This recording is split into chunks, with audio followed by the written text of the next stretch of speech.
A few years ago, my father got hearing aids, and I had absolutely no idea what volume to speak to him in.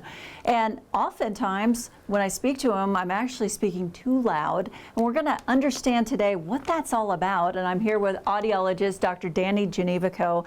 And it really is kind of confusing on how to speak to somebody with hearing aids, especially when you're in a loud situation together and you're used to them having a hearing loss, so you're probably already talking to them loud. How do we respond to people with a hearing loss? Many people will come in and say, I'm here because I'm having a little trouble with my hearing, but my wife talks louder and she yells at me. And then I say, you don't have to yell at me. I'm not deaf. And the wife kind of thinks, well, if you have a hearing loss, I need to talk louder to compensate for that. So making the sound louder is basically what you have to do when you have a hearing loss, but louder is not always better.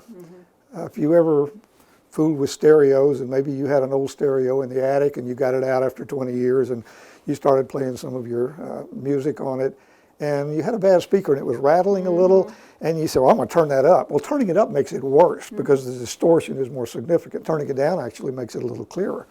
Well, what happens in ears that have hearing loss? Most hearing impairment comes from the inner ear, or what we call the cochlea.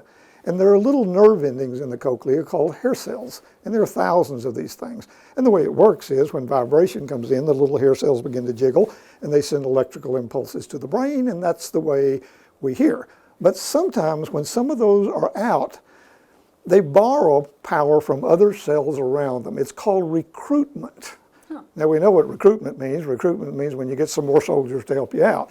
Recruitment with hearing means when you get some more nerve endings to help out the bad ones. But the result of that is a very rapid acceleration in your perception of volume. And so it's true that even people that have significant hearing losses quite often cannot tolerate as much volume as a person that has no damage at all, because they do not have this phenomenon called loudness recruitment. So it is true, again, that if you raise your voice too much, it actually becomes less clear and it becomes uncomfortable. So what do you do? Right. Simply amplifying a signal with a linear amplifier can be a problem, but there's a technology called wide dynamic range compression. What that means is the technology in most hearing aids now have the ability to change the volume automatically based on the sound that's coming in. So if somebody is talking louder, the hearing aid will give you less volume. If somebody is talking softer, the hearing aid will give you more volume. So with the advent of wide dynamic range compression, people who previously could not really tolerate a hearing aid because things were so loud can now do pretty well.